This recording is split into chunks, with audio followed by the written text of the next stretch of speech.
I told you that we would be saying Merry Christmas again, right?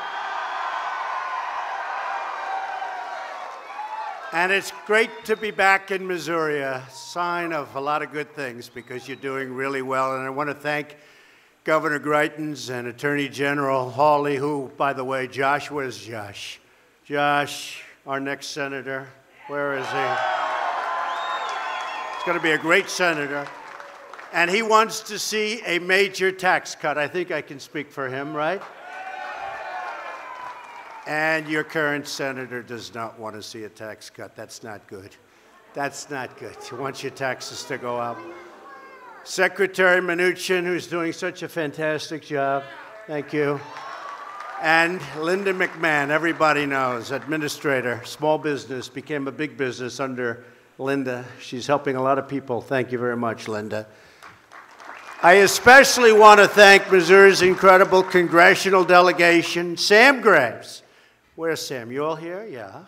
They all flew in with me. They wouldn't miss that flight. Vicky Hartzler. Vicky, thank you. Thank you, Vicky. Billy Long, who I think was my first endorser in the entire country, practically, Billy, right? Thank you, Billy. Blaine Lukemeyer. Blaine. Thank you, Blaine. And he was great on television today. I watched him. I got up early and I watched you on television. It was a good interview. Thank you. Very much in favor of tax cuts. Jason Smith and Ann Wagner. Thank you, Jason. Thank you, Ann. And you know, I have two others that I have a lot of faith in faith. Sally Faith. Where's Sally? Your mayor. Hi, Sally. Thanks, Sally. And Eric Schmidt, Missouri State Treasurer. Thank you. Thank you, Eric. You're doing a great job. Just 3 months ago, we came to this state to launch our plan to bring back Main Street by cutting taxes for American families and small businesses. Today, I've come back to this incredible state to spend an afternoon with its amazing citizens. You are amazing. To help push our plan for historic tax cuts right across that finish line. We're going to do that. With your help, we can usher in a thrilling new era of opportunity and growth for this nation that we love so much. Tax cuts have already passed the House of Representatives. Big ones. Big ones. The eyes of the world now turn to the United States Senate.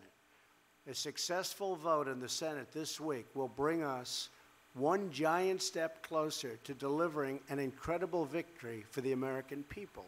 Massive tax cuts and reform. I don't even mention the word reform because people don't know exactly what we're talking about. You know, for years they have not been able to get tax cuts, many, many years, since Reagan. And the problem was they talked about tax reform, not tax cuts. I said, don't call it reform, call it tax cuts and reform. So every once in a while we'll add the name reform. But it's tax cuts.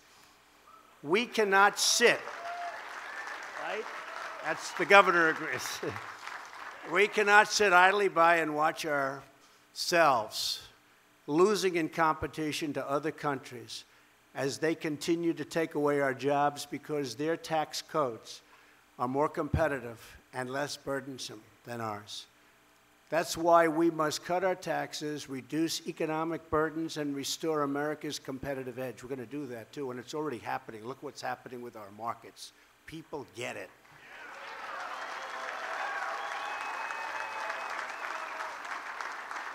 If we do this, then America will win again like never, ever before.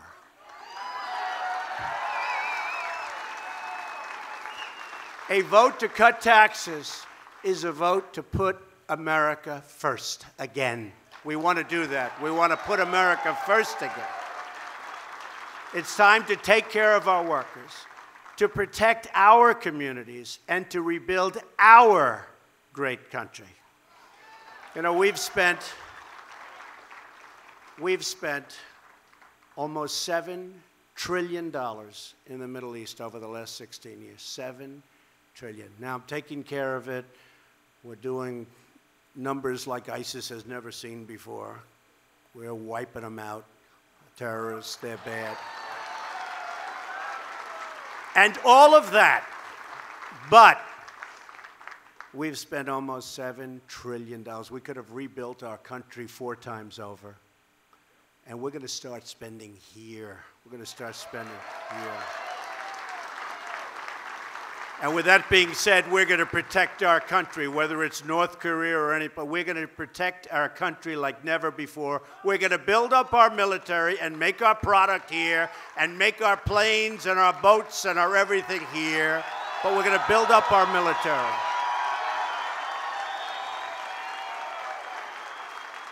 But we've got to start focusing on our country. That's why I'm saying America first. Make America great again. You've never heard that expression. All those hats, all those, they've never heard that expression before.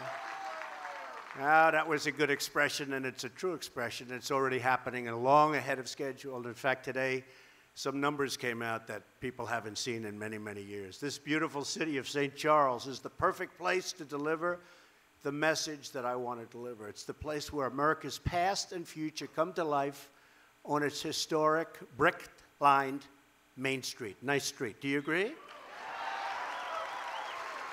It was along these very streets that in 1804, the great American explorers Lewis and Clark gathered their final supplies before setting out on their very historic expedition of discovery. I have to say, I didn't really know that until 2 days ago.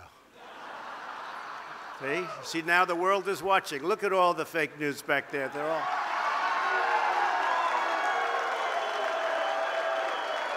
They're all watching.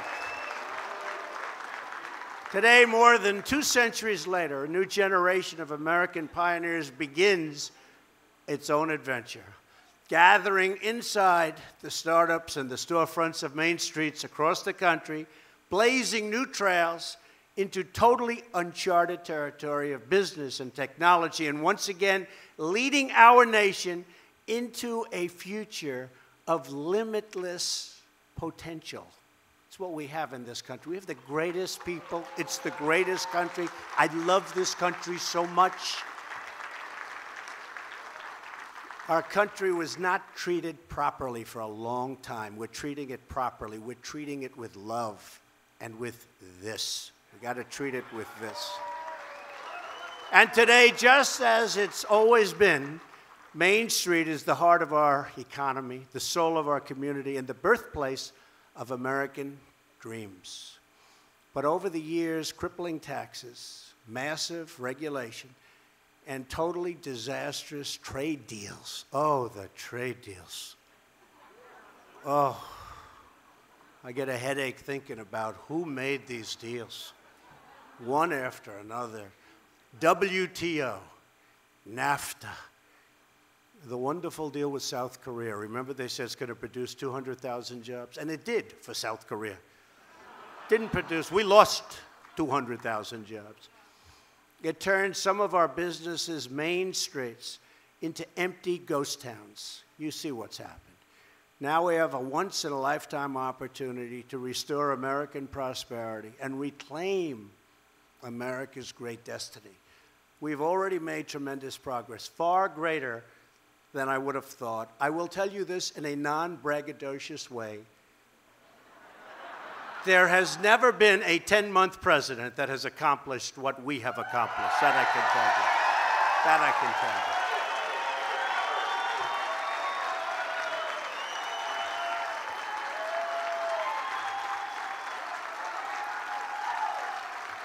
Today, again, the stock market has reached another record all-time high.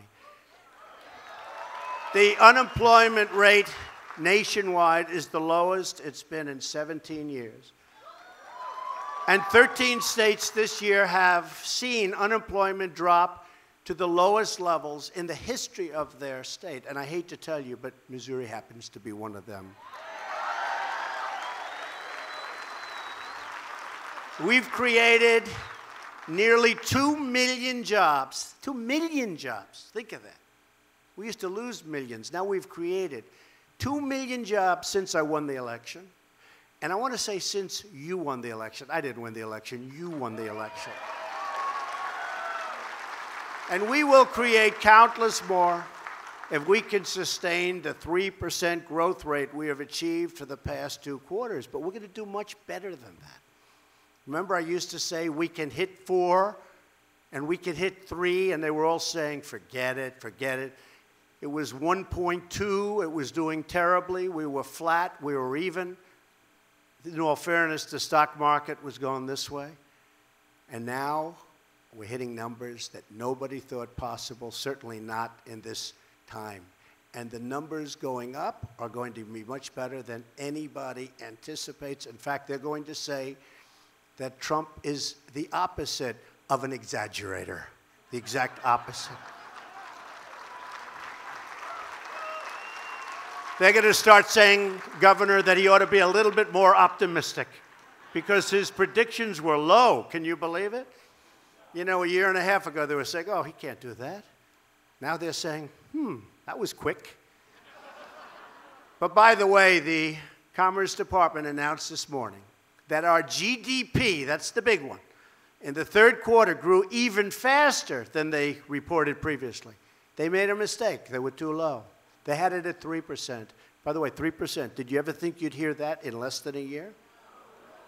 And now it comes in at 3.3%, which is the largest increase in many years. And if we didn't have the hurricanes, we would have been at 4%. The hurricanes were devastating. And I said they're worth a point. They said they were worth like 0.006. But I said they were worth a point. We would have been at 4%, maybe even over 4%. But we had hurricanes. We took care of them. In Texas and Florida, they did a great, great job, amazing job, tremendous leadership. And we're very proud. Puerto Rico has been a very tough situation because of the fact that it was in very, very bad shape before the storms ever hit. But they're doing well there, and it's healing, and it's getting better, and we're getting them power and all of the things that they have to have. But I want to tell you that a lot of brave people in every state. We have great, great people, and it's our #1 resource, believe me. Really great. But in order to achieve this bright and glowing future, the Senate must pass those tax cuts, bring Main Street roaring back, and that's what's going to happen. This is all done without the tax cuts. And I'm not sure that people even believe the tax cuts. I want to see what happens. And the big day will be either tomorrow or the next day. I would say do it now. We're ready. I said to the Republicans, and I want to tell you, these are good people. They really want to, and I know they get hit hard, the senators, the congressmen, but they're all working hard. It's not so easy. It's complicated stuff. It's not so easy. But we had an incredible session yesterday, and I think we're there. That's why I said, can we do the vote today? What do I know? I'm a business guy. Can we do the vote now? Well, they said, how about Friday? I said, I don't want to wait till Friday. Right, Billy? I said, Billy, can we do the vote? Get me to vote. Well, Billy's already passed it, so. And then what happens, if it passes, it goes into this beautiful committee, this beautiful, I call it a pot. And we mix it up and we stir it up and we bring all the best things out. And you're going to have something, I predict, that will be really, really special. So right now, really is. Really is. So right now, America's tax code is a total dysfunctional mess. The current system has cost our nation millions of American jobs, trillions and trillions of dollars, and billions of hours wasted on paperwork and compliance. It is riddled with loopholes that let some special interests, including myself, in all fairness, this is going to cost me a fortune, this thing. Believe me. This is not good for me. Me, it's not so. I have some very wealthy friends. Not so happy with me, but that's okay. You know, I keep hearing Schumer, deuces for the wealthy. Well, if it is, my friends don't know about it. I have to explain why. Now, it is great for companies because companies are going to bring back jobs, and we're lowering the rates very substantially. But right now, we're bringing the rates down from 35%, which is totally non-competitive, the highest industrialized nation in the world by far, and we're bringing it all the way down to 20%. But that's good. That's good for everybody in the room, whether you have a company or whether you want a job, because we're going to bring back jobs. And what we've had is a massive giveaway to foreign countries, which encourage businesses to relocate offshore. And you've seen what's happened. Before this is really, I'm most proud, because as bad as our tax code is, we have Toyota, we have big car companies coming back in, building plants in Michigan and other places. We have a lot of businesses coming back in, and they see what's happening. They see what's going on. That's why they're doing. Our current code is a giant, and really it is. It's a self-inflicted economic wound. It's been that way for so many years, and nobody wanted to do anything about it. But all that will change, and it will change immediately if Congress sends a tax cut and reform bill, the biggest tax cut in the history of our country, bigger than Reagan. If they send it to my desk, I promise all of the people in this room, my friends, so many friends in this room, it's a great state, I promise you I will sign it. I promise. I will not veto that bill. There will be no veto. Under the plan moving forward in the Senate, a typical family of four earning $75,000 as an example will see their taxes go down by as much as $2,000. That's a lot.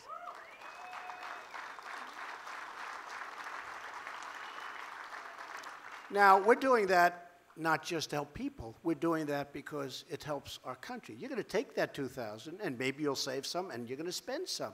And we're going to make product back in our country again. You know, it's going to be made here. It's going to be made elsewhere, but it's going to be made here. We're opening up plants. We're opening up factories, and we're going to be great to small business. Wait till you see the final product. Wait till you see what finally comes out in what I call the mixer.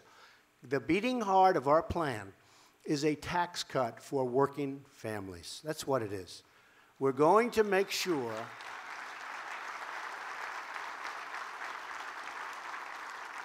that you keep more of your hard-earned money. We're going to make sure also that you have a job that you want. You're going to have choice. You know, in education, we now have choice. Good word. Here you're going to have a choice. You're not just going to have one job. You're going to have a choice of many jobs. People are moving back into our country. Under our plan, the first $12,000 of income earned by a single individual will be totally income tax free. Zero.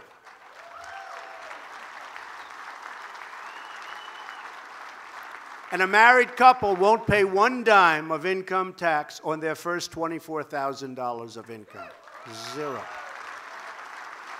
Our plan will significantly increase the child tax credit and make it available to more middle-class families, because the single most important investment our nation can make is in our children. Do we agree? You agree? You better agree. Families will also benefit from a new credit for other dependents, like a child in college or an elderly loved one. We have our mothers, our fathers, you have your grandparents, you have people that are elderly that have done a fantastic job. They've grown old. You want to help them. Now we are going to help you help them.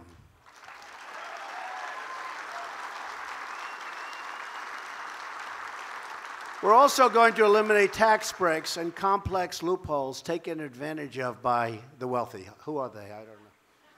I think my accountants are going crazy right now. It's all right. Hey, look, I'm president. I don't care. I don't care anymore. I don't care.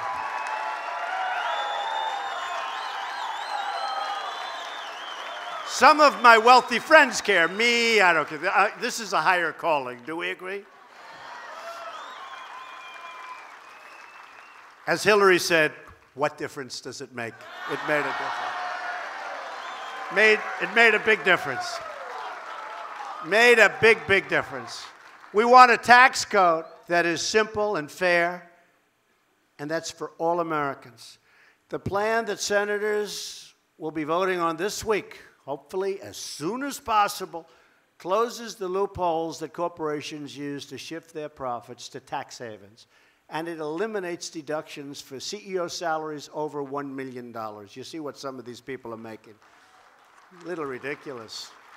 I'm driving up their stock. They're making a fortune. Then they go to their board and they tell everybody what a great job they're doing. But what am I going to do?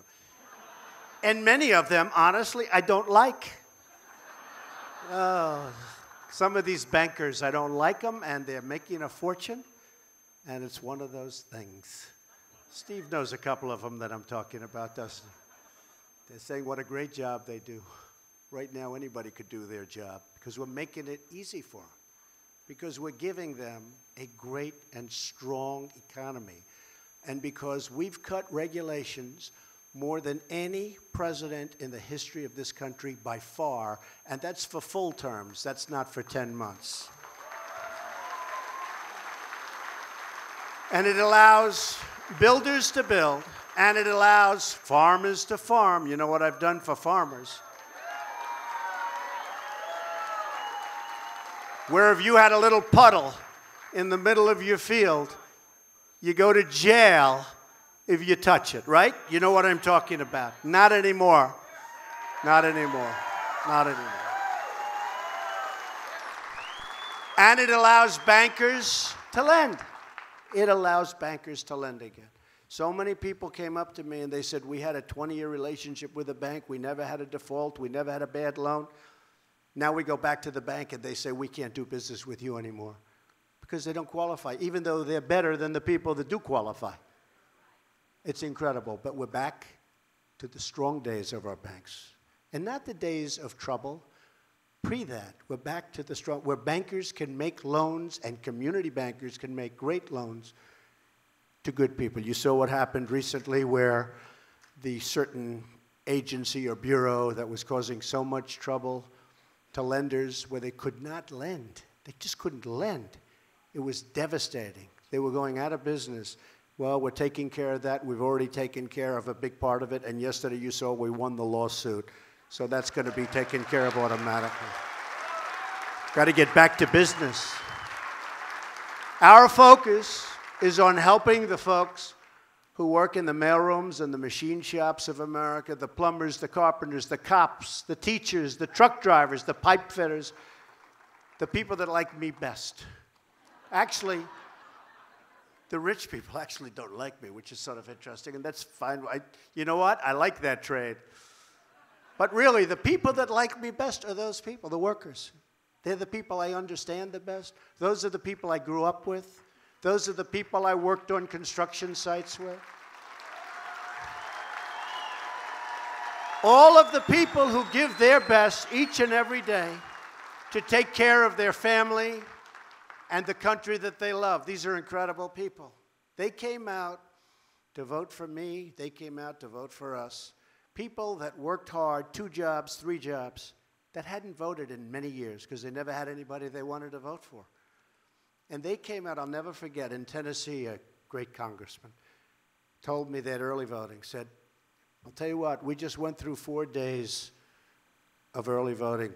At that time, it was Mr. Trump. Now they say Mr. President. But it was Mr. Trump. He said, and if the other parts of the country are like what's happening in Tennessee, people are coming from all over Tennessee. They haven't voted in years, and now they've got Trump shirts, and they've got Trump hats, and they've got Trump pence, and they've got everything Trump and Trump pence. And he said, I've never seen anything like it, and I've been a politician for a lot of years. And if it's anything like Tennessee, you're going to have one hell of a victory. It turned out to be a lot like Tennessee. So, and it turned out to be a lot like Missouri. That I can tell you. Because we had a big one here. And I promised Josh that when he gets it going, and he's got it in very good shape from what I hear, he's a pop. Everybody said, Josh, it's got to be Josh. Everyone's telling me. I said, who's going to run against her? Josh, Josh. And I said, Josh, when you're ready, you have my word. I'm going to come here and campaign with you. We got to get you in, okay? Got to get you in. It's not enough for the middle class to keep getting by. We want them to start getting way ahead. We're going to have them start getting way ahead. Under our plan, middle-class families will not only see their tax bill go down, they will see their incomes go up by an average of around $4,000. And that's because we're going to cut taxes on American businesses so they will compete for workers, they'll raise salaries, the business is going to be happy, and the workers are going to be happy, and the country is going to be a happy place. Although, we're going to have very strong borders. Please remember that, okay? Please remember. We're going to have the wall. Don't worry about it. We're going to have the wall. We don't forget that wall. A lot of people say, now that he got elected, is he going to build the wall? The answer is absolutely. More so. I think more so. It's not easy dealing with the Democrats. They want to have people pour into our country, illegals. They don't care where the hell they come from. They want to have them pour into our country. They want to raise your taxes. They don't want to take care of your military. And all they're good at, frankly, is obstructing. They want to obstruct. But you know what? They may obstruct, but we have gotten through all of the obstruction so far, and we'll keep it going, believe me. Today, America has one of the least competitive tax rates on planet Earth. 60%, think of that. 60% higher than the average in the developed world. So our taxes are 60% higher.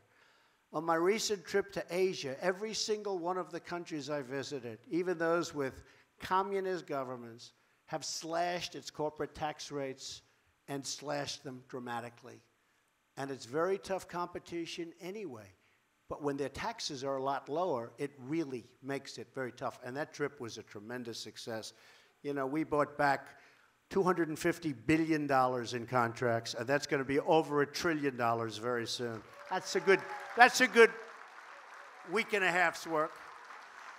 Boeing came back with contracts. So many of our companies came back, and I'm very proud of them, and we're doing great. But at the same time, we're going to fix trade, because trade's unfair. We're getting killed on trade, so we're going to fix our trade, unless anybody would like to continue with this horrible situation that we have. Our plan gets America from the back of the pack, and it'll bring us right to #1, where we were for years, but where we haven't been for decades. We're going to be right back at #1.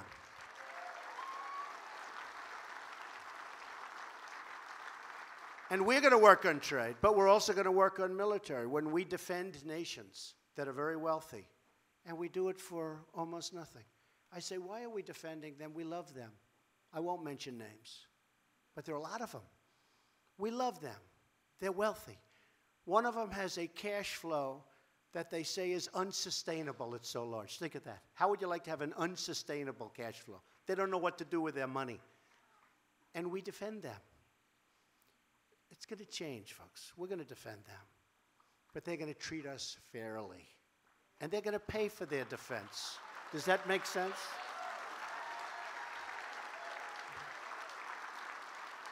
And a lot of this was from many, many years ago when we defended a defeated country, and then they became strong and they became rich, and we just kept the same defense. What happened? Why didn't anybody go in and negotiate? And when I was in Asia, I spoke to a couple of the countries about it, and they looked like this. You know what this is? Mm-hmm. That means they know they're getting away with murder, and they got to start helping us out, okay? So if you don't mind, I'll start bringing that up with some of our good friends. We're going to cut our tax rate to the very competitive number of 20%, as I said, and we're going to create jobs, and factories will be pouring into this country, and they already are starting. A lot of people think it's going to happen. I don't want to say anything. I'm not going to talk about it. I thought we had health care, and we will have health care. It's going to happen. As soon as we get the taxes, we work on the health care, we're going to happen. Because we thought we had the votes, and then something happened a little strange. That's okay. When you lose by one vote, then it's called you go back. You know, some people said, oh, you failed with health care. I said, what do you mean we failed? We didn't fail. And by the way, what happened is Obama took a long time, years, to get Obamacare, right? Again, 10 months. We've had 2 runs at it. We're coming closer, closer. I think now we have a plan that's going to be great, but we're not talking about it until after taxes, and then we take care of health care. Then we will have done tax cuts, the biggest in history, health care, phenomenal health care. I know you don't want this. Welfare reform. Does anybody want welfare reform? And infrastructure. But welfare reform, I see it, and I've talked to people. I know people, they work 3 jobs, and they live next to somebody who doesn't work at all. And the person who's not working at all and has no intention of working at all is making more money and doing better than the person that's working his and her ass off. And it's not going to happen. Not going to happen. So we're going to go into welfare reform unless Billy doesn't want it. Billy, am I okay in saying that I speak for you? He said yes. You got a lot of friends out there, Billy. Well, we'll also cut taxes for the millions of small businesses that file as individuals, and that's going to come out of the hopper. It's getting there, and it's going to be better and better. We're reducing the tax burden on businesses of all sizes and of every single kind. As a candidate, I pledge to fight for American jobs. I think it's possibly the #1 reason I got elected. And I think we've done a lot better at this point than anybody ever even thought possible. Think of that, 2 million jobs since the election. 2 million more jobs in this country since the election. Nobody expected that. Excuse me, I didn't even expect that.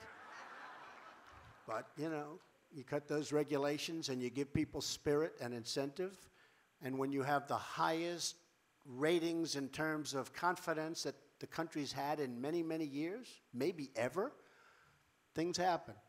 The tax cut will mean more companies moving to America, staying in America, and hiring American workers right here. So that's so important, right? Small business groups across our nation, retailers, restaurants, manufacturers, grocers, contractors, support this plan. We have tremendous support for this plan. Tremendous, because these massive tax cuts will be rocket fuel. Little rocket man, rocket fuel for the American economy. He is a sick puppy. Cassandra Pourlaire. Where is she? Where's Cassandra? She's around here. Hello, Cassandra. I met you back there. She and her mother, Terry. Hi, Terry. They own a jewelry store on Main Street right here in St. Charles. They make really beautiful handmade jewelry. I got to see some of it. I would have taken it in my previous life, but now if I do, they don't like that. You know? We're not allowed to take jewelry, right? But they make it right here in the heartland. It's beautiful. Our tax plan will ensure that Cassandra can keep growing her business, keep creating jobs, keep giving back to the community that she loves, and just make her more and more successful. I assume you like that, right? Good. Randy Schilling is also here. Where's Randy? Randy. Hello, Randy. He's the founder of OPO. That's an interesting name. It's called OPO Startups, and a member to dozens of small businesses in the St. Charles area. He's a mentor. He really mentors a lot of the businesses, and he's respected. He also did a terrific job renovating the old post office on Main Street, something I know something about, old post offices. Did he do a good job, by the way? I hear. They said yes, Randy. If he did a bad job, I'm going to stop right now. I'll just say, good luck, Randy. They said you did a good job. I know you did. Randy knows firsthand how the high tax burden is holding America's small businesses back. And our tax cut plan will unleash them to thrive like never before. He understands our plan, which will provide relief from the horrible, crushing, unfair estate tax, also known to many as the death tax. We want to make it easier for loving families to pass on their life's work to their children. Be nice. Be very nice, right?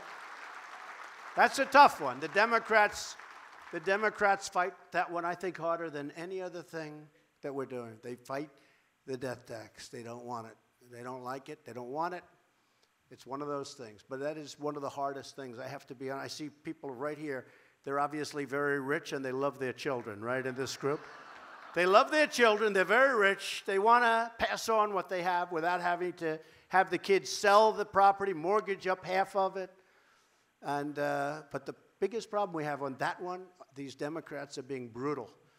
And, you know, I call them obstructionists, but they want to stop the estate tax. They want to stop the death tax from, you know, being rescinded. But we're going to try our best on that one. Our economy will receive another enormous boost as trillions of dollars in wealth that's parked overseas will be able to come back to our country. Now, this is one that's interesting because for years, Republicans and Democrats agreed. You have Apple and you have these great companies having billions and billions of dollars overseas. Now, who doesn't want the money to come back? But to show you the lack of leadership that this country had in the past, the Republicans want it and the Democrats want it, and nothing ever happened. You could have passed that one easy. In fact, we're just throwing it into this bill. I could have had a separate bill on that one, I think. Don't you agree, fellas? I could have had a separate bill on that one and gotten it passed in record time. But I figured I'd put it here, because it is actually popular. But it used to be $2.5 trillion. You know what that is? Trillion. Money you can't bring back in. It's prohibitive, both in complexity and in the amount of tax you have to pay. So nobody brings back in. $2.5 trillion. But $2.5 trillion, I've been saying for 6 years. I think now it's $4 to $5 trillion. All that money is coming back into the United States, and it's going to be invested in our country instead of sitting and helping others. We want our own help. Right? It's sort of an easy one. Last year, American multinational companies left more than 70% of their foreign profits overseas because the current tax system penalizes them for bringing that money back home. They actually get penalized. Our plan switches to a territorial tax system that encourages companies to return their profits to America, right here to the United States, where that money belongs, going back to work for you. Territorial. If we want America to thrive in the 21st century, then we must stop running from the competition. And instead, we must start totally winning and winning and winning again. Remember when I used to say, we're going to win so much? We're going to win that the people of Missouri are going to go to your governor and they're going to say, Governor, please go see the president. We can't stand winning so much. Remember, I used to say that, right? I used to say it, and that's what's happening. That's what's happening.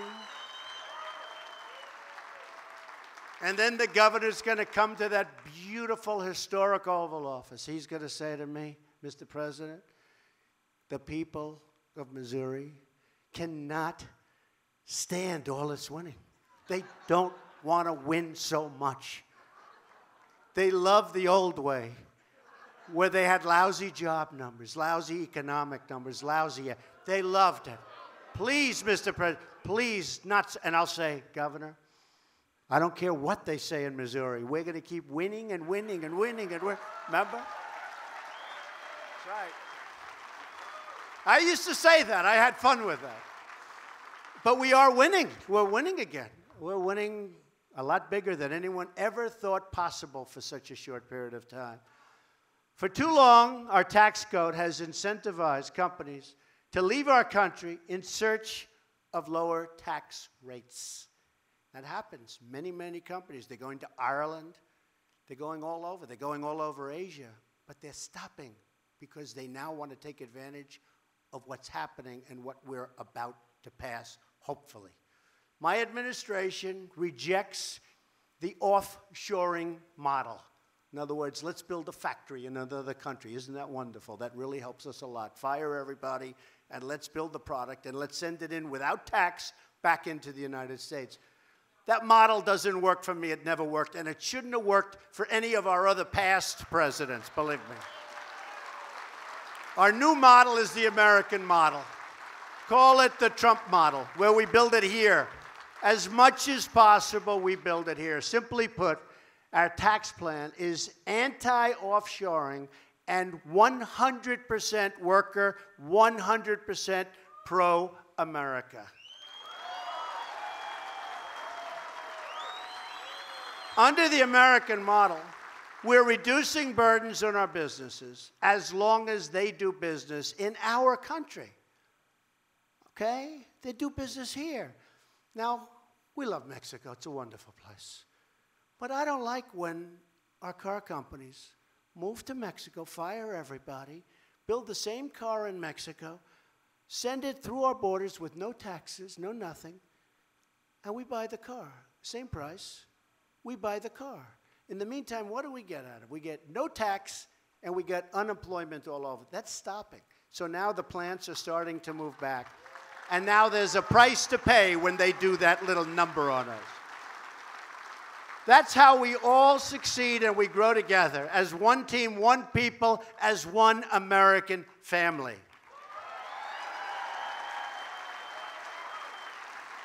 This week's vote can be the beginning of the next great chapter for the American worker. To summarize, our plan cuts taxes for the working and middle-income families. It nearly doubles the amount of income taxed at the rate of 0. It lowers tax rate. It expands the child tax credit. It provides relief from the estate tax, also known as the death tax. It cuts small business taxes. It reduces the corporate rate from 35% all the way down to 20%. And it provides a one-time low tax rate to return corporate money parked overseas, trillions and trillions of dollars. This is the right plan. This is the right time. We have a moment in time. The Republicans have the Senate. The Republicans have the House. The Republicans have the White House. It's very unusual. It's very unusual.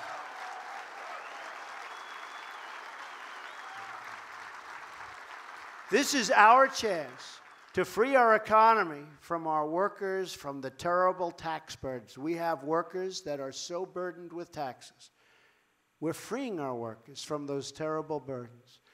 Republicans in Congress campaigned on cutting taxes. We also campaigned on repeal and replace. It's going to happen. It's going to happen. Take your time. It's going to happen. It's going to happen. Many Democrats have promised tax cuts that don't mean anything because they really want major tax increases. Senator Claire McCaskill, have you ever heard of her?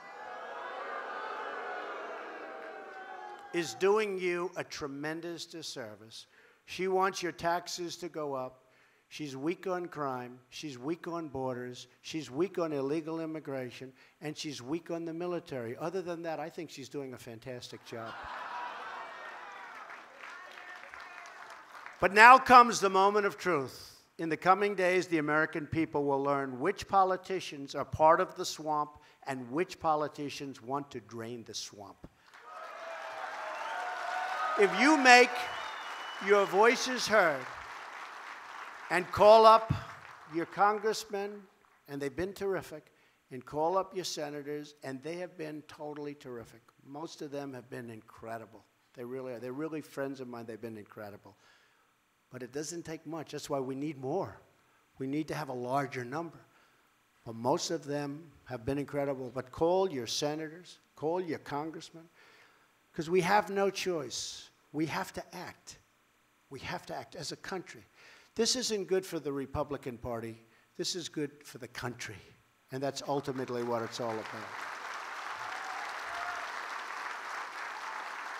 So this week, hopefully, the Senate can join the House and take that strong stand for middle-class families and for business and for jobs and for competition and for bringing money back. Together, we will give the American people a big, beautiful Christmas present.